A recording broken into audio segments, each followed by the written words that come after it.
Coach Pearl had the message for his kids in orange. Passion, poise, and purpose allow us to win on the road. I don't know if we're the best team in the country. I don't know if we are. But I do know we're 40 minutes away from being the number one team in the country. Prior to the game, it's not poise. Fellas are hyped. You got to get separated. Let's settle it for 40 minutes. You got Priscilla Presley in the house. You got Peyton Manning representing Rocky Top in the house. First minute of the game, Tennessee's up 1. Juwan Smith hits the 3. John Calipari says, let's talk. Doesn't like the way things are going.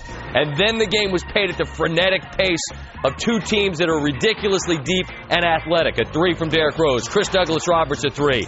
Sean Taggart, a 3. Chris Douglas Roberts, a 3. Memphis up. They're not done. Jeff Robinson, all 3 of these, and Memphis has got a 5-point lead, but Tennessee comes right back. Wayne Chisholm down low. Tennessee was down 1 at the break. Second half, it was more grinded out, more physical. Maybe the stage got the better of these guys.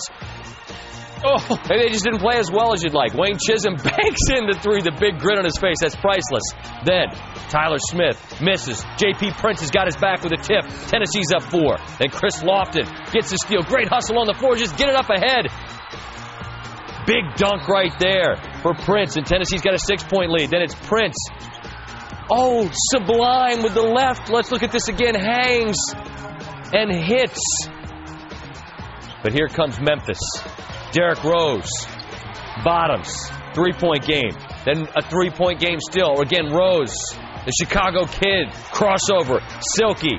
Same score. Rose again to put the home team ahead after the under 4 timeout, and he's done it. You think that maybe the Tigers are going to win this game, especially after the turnover. Rose looking, finding Chris Douglas Roberts has got the squad, the Tigers up 3. But then, after some great ball movement with Memphis up 1, it's Robert Dozier with a miss, and then he gets the rebound with Joey Dorsey, and they travel. Tennessee would respond immediately. It's Tyler Smith, pounded inside. That's a tough shot, and it goes. You want to win a game on the road against number 1, you're going to have to make tough shots. 2-point game. The miss from Rose, intentionally you would think. Lofton grabs the rebound, makes both free throws, which means it's a 4-point game. That's 2 possessions, and it'll take a miracle, and there's no miracles tonight in Memphis. The win goes to Bruce Pearl's Vols from Tennessee. The rarefied air of number 1 Tennessee basketball, the men, they've never known it. They will. Remarkable stat. 38 times 1 and 2 have played. 19 times number 1 has won. 19 times number 2 has won. The fellas from Game Day are there, as always, to lend their perspective on the biggest game of the night. Reese Davis, our do-it-all point guard. Beale Street has been popping the entire day in anticipation of this game. Tennessee and Memphis, as Scott mentioned, 38 times number 1 and number 2 have played, tied at 19 wins apiece, but this is the first time since 1991 that the road team won the matchup. UNLV beat Arkansas then. Hubert Digger and Jay are here. Guys, I guess you could talk about this being a battle for the city of Memphis, and the only kid from the city on Tennessee's roster, J.P. Prince, came up huge with 13 second-half points. What was the key in your mind, Jay, with the Volunteers getting this win? I thought for Tennessee to stick with their game plan. Early in the game, Tennessee was trying to pack things in, make it difficult for Memphis to drive the ball, to get twos, to get to the rim. They took them out of transition, did a great job on the glass, but when Memphis started knocking down threes, Tennessee didn't panic. They didn't start getting extended out on the floor. They stayed packed in, and they made them prove it over the top. Memphis started out 7 for 11, but after that, they only hit one more three the remainder of the game. You got to give Bruce Pearl and his staff and his team credit for sticking with a game plan, and it worked. And they did a great job on the glass, out-rebounding Memphis by 15. That's extraordinary. Yeah. 2 things happened in this game. We said all year, Memphis is going to lose a tough game by missing their free throws. Chris Douglas Roberts missed a key one-on-one at the end of the game. They're actually, at that time, 7 for 15 on the free-throw line because Rose's missed free throw was a negative trying to get the 2-point play. But the other strategy, I give Bruce Pearl credit. This game was a chess match. And when he was up 3 with less 10 seconds to go, they foul Rose. Why? Give him 2 because you're going to win by 1. And that's exactly what happened. Rose made the first. They tried to get the second, didn't go.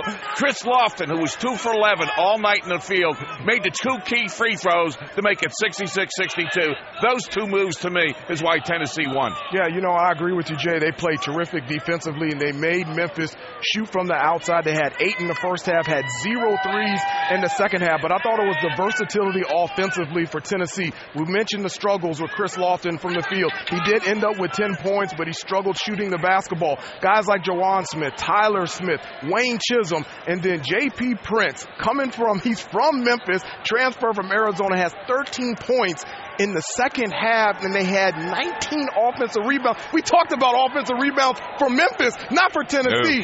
Absolutely terrific. And part of that was because they kept it so packed in. Right. They played man-to-man, but it was essentially a zone because they wouldn't allow themselves to get spread out. That was really a key, and we talked about before this game what the keys were. Keep them off the offensive glass. They did that. Limit turnovers. They did that. And stop penetration. They did that. What a great game plan for Tennessee. All right, it was a nip-and-tuck game. You picked Tennessee to win it, but let's look at the other side now, Hubert.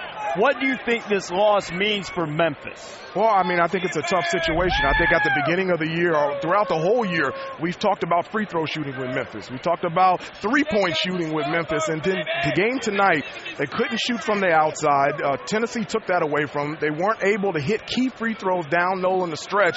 And for a team that is undefeated now and losing this game, being in Conference USA, not having an opportunity to have another big game before the NCAA tournament, it could be tough for them. They'll bounce back from this, I guarantee you. I like how this Memphis team is. This is a wake-up call. I don't think many teams would go through any season anymore undefeated. Memphis goes down. Tennessee had 2 losses coming into this game, but they just kept their composure all night. I thought Memphis really panicked twice in this game. Once when they were down and had that lead, got it back, and then at the end when they just didn't get the things done that they needed to do to win the game.